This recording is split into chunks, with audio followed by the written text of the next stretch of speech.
Bonjour, nous sommes en mathématiques secondaire 4 niveau CST. Nous allons étudier la fonction du deuxième degré qu'on appelle également la fonction quadratique. La fonction du deuxième degré a une règle qui s'écrit sous la forme f de x est égal à a fois x au carré. Le concept de deuxième degré nous indique que l'exposant est de degré 2. Donc, si vous voyez un exposant 2, vous avez une fonction du deuxième degré. En CST, la fonction du deuxième degré va toujours s'écrire sous cette forme-là.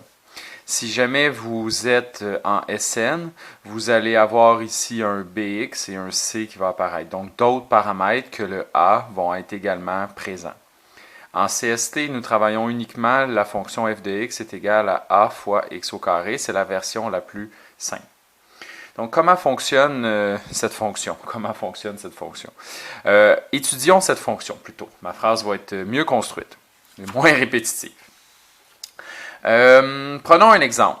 f de x est égal à 3x carré. Donc, ça veut dire qu'ici, le paramètre a s'est changé pour un 3. À quoi va ressembler une fonction du deuxième degré dans une table de valeurs? On va commencer avec ça. Donc, je me suis fait une petite table de valeurs. On garde en tête que ce que je veux trouver comme couple, c'est les couples qui sont associés à la fonction qui est là, 3x carré. Donc, ce qu'on va faire, c'est qu'on va se donner des valeurs 0, 1, 2, 3. Puis, on va regarder le résultat que ça va donner.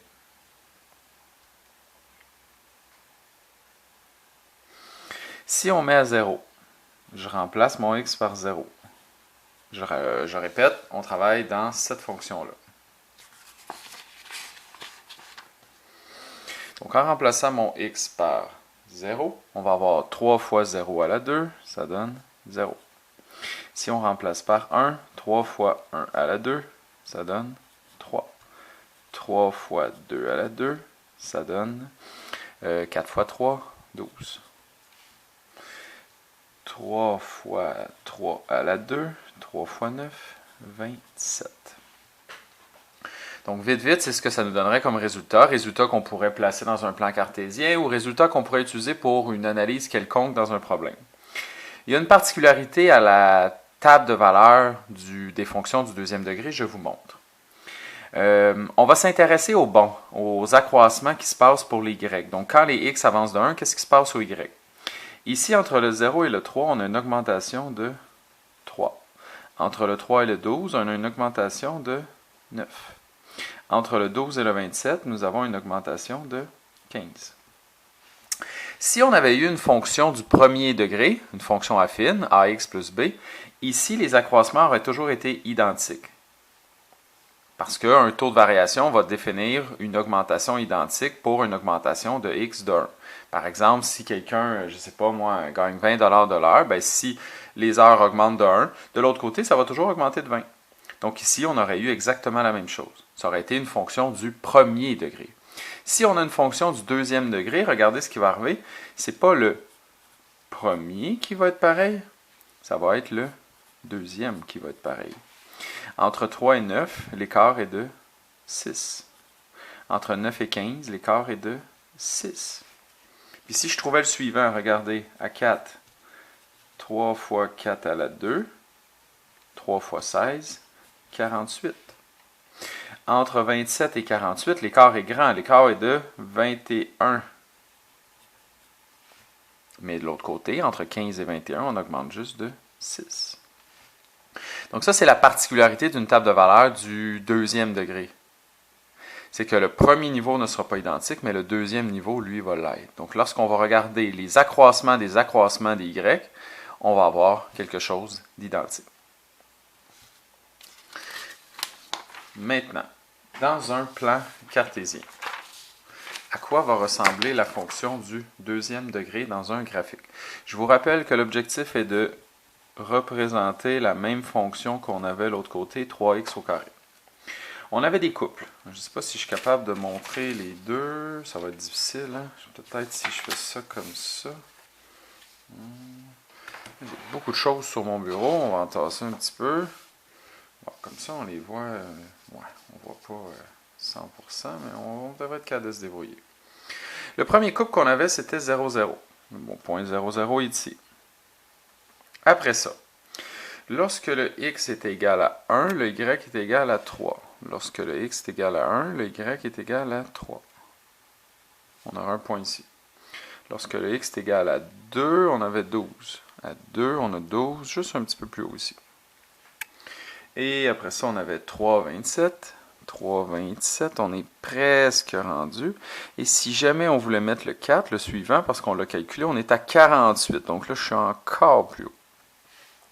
La représentation graphique va avoir l'air de ça. C'est pas une ligne droite, c'est vraiment une courbe. On appelle ça une parabole en mathématiques, qui commence à 0, 0 et qui monte comme ça.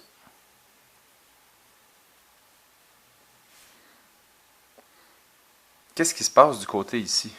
Est-ce qu'on est là? Est-ce qu'on est en bas? Qu'est-ce qui se passe? Mais j'ai pas fait l'exercice tantôt avec ma table de valeur, mais j'aurais pu le faire. J'aurais pu aller dire, mettons, je vais aller voir à -1, qu'est-ce que ça donne. Je vais aller voir à -2 ce que ça donne, pour être capable de déterminer dans mon graphique qu'est-ce qui se passe dans le deuxième cadran. Et à -1, je vais faire 3 fois -1 à la 2, puis à -2, je vais faire 3 fois -2 à la 2. Et là, j'ai délibérément fait une petite faute. C'est dangereux d'écrire ça comme ça, parce que la valeur du x est -1. Ici, si on l'écrit comme ça, il y a juste le 1 qui est à la 2. Si on veut que le -1 soit à la 2, on doit ajouter des parenthèses comme ça. On doit ajouter des parenthèses comme ça. Donc là, ce qu'on veut vraiment faire, comme la règle indiquait, 3 fois x au carré, c'est comme faire 3 fois x fois x. Bien là, je vais pouvoir faire 3 fois -1 fois -1. -1 fois -1, ça donne 1. Donc 3 fois 1, ça fait 3. -2 fois -2, ça fait 4. Donc 3 fois 4, ça fait 12. Ce que vous devriez constater, c'est que la valeur à 1 et la valeur à -1, les y sont pareils. 3, 3. À 2 et à -2, 12, 12. Ce qui fait en sorte que si vous avez des nombres qui sont opposés, 1 et -1 sont opposés, 2 et -2 sont opposés, les y sont toujours pareils. Qu'est-ce qui explique ce phénomène? Bien, quand on prend une valeur en x et qu'on la met au carré, qu'elle soit positive ou négative, le résultat va être le même. Parce que 2 fois 2, ça donne un positif, puis -2 fois -2, ça donne un positif, les 2 fois 4. Donc, qu'est-ce qu'on peut en conclure dans un plan cartésien, si on revient à l'autre feuille qu'on travaillait? C'est que si à 1, on est à 3, à -1, je suis également à 3. Si à 2, je suis à 12, à -2, je suis également à 12. Si à 3, je suis à 27, à -3, je suis également à 27. On va avoir exactement la même chose des deux côtés. Bon, là, mon dessin ne sera peut-être pas aussi beau qu'il devrait l'être, mais on devrait avoir deux branches, si on veut, qui sont parfaitement identiques. Voilà, la mienne ici, il faudrait que je la retravaille, là. Mais c'est un miroir. Tout ce qu'on a d'un côté, on l'a également de l'autre côté. La valeur à 1 et -1, les y sont pareils. À 2 et à -2, les y sont pareils. À 3, à 6, à -6, ça va être pareil aussi. C'est la particularité du graphique. Nous, les graphiques qu'on va faire vont toujours commencer à 0, 0. Soit ouvert vers le haut si le chiffre ici est positif, le A, soit ouvert vers le bas si le A est négatif. Donc, c'est ce qu'on va travailler. Toujours à 0, 0. Si vous êtes en SN, là, vous allez avoir ce qu'on appelle un sommet qui va bouger, tout dépendant de la situation que vous allez avoir. Mais en CST, toujours à 0, 0, parce qu'on n'a pas de facteur qui influence le calcul qui est ici. Si je mets un 0, c'est sûr que ça va donner 0 en Y. Maintenant, comment est-ce qu'on fait pour retrouver la règle? Parce que là, jusqu'à maintenant, je vous ai donné la règle. Parce que le fameux 3 qui est ici, ce n'est pas un taux de variation. On ne pourra pas le trouver en faisant y2 moins y1 sur x2 moins x1. Cette stratégie ne fonctionne pas. Cette stratégie fonctionne pour des fonctions du premier degré. Ici, c'est un hasard qu'on a utilisé la même lettre. C'est seulement une lettre. Le calcul pour trouver un taux de variation, c'est celui-là, mais ça, c'est pas un taux de variation, c'est un autre concept. Comment est-ce qu'on va faire pour retrouver la règle d'une fonction du deuxième degré? Je vous présente un petit exemple. On a une table de valeurs. Je vous dis que c'est une fonction du deuxième degré. On cherche la règle. Tout ce qui nous manque, c'est de retrouver le A. Pour retrouver ce fameux A, ce qu'on va faire, c'est qu'on va aller remplacer un couple, n'importe lequel, dans la règle, et on va isoler le A. Mettons que je prends le deuxième qui est ici. 18.9, c'est mon Y. Et mon A est à, pas mon A, pardon, mais mon X est à 3. Donc ça va faire 3 à la 2, ça fait 9. A fois 9 est égal à 18.9. Et là, pour trouver ce que je cherche, je vais diviser par 9. Et j'ai une calculatrice juste ici. Je veux faire 18.9 divisé par 9. Ça donne 2.1. Donc ça veut dire que la règle de ma fonction serait f de x est égal à 2.1 fois x au carré. 2.1 fois x au carré. Est-ce que cette règle est toujours la même, peu importe celle qu'on prend? Bien, je pourrais prendre une autre coupe. Hein? Je pourrais refaire le même test une deuxième fois. Ici, le y va être à 33.6. Et le x est à 4. Je vais vous montrer que ça va encore donner 2.1. 4 fois 4, 16.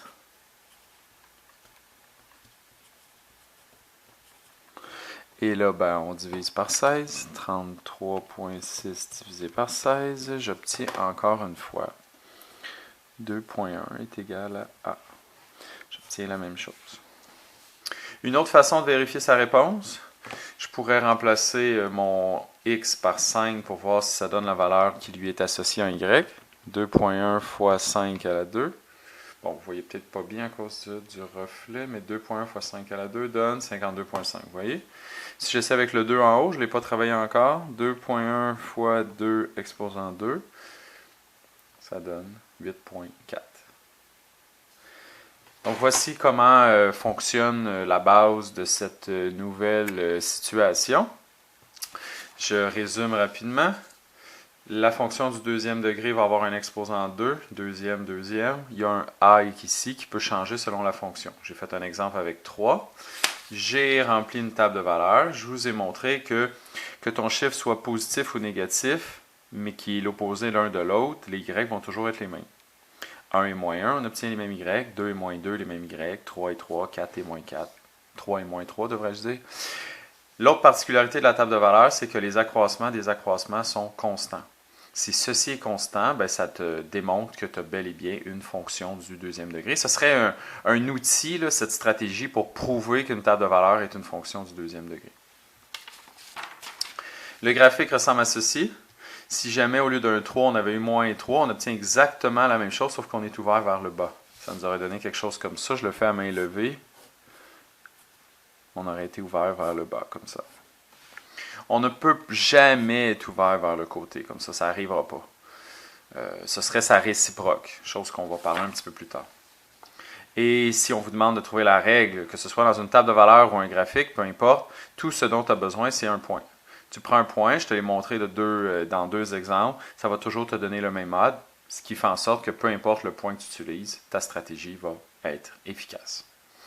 Donc, c'était un cours d'introduction sur la fonction du deuxième degré, en espérant que le tout ait été utile. Je vous remercie beaucoup et bon travail!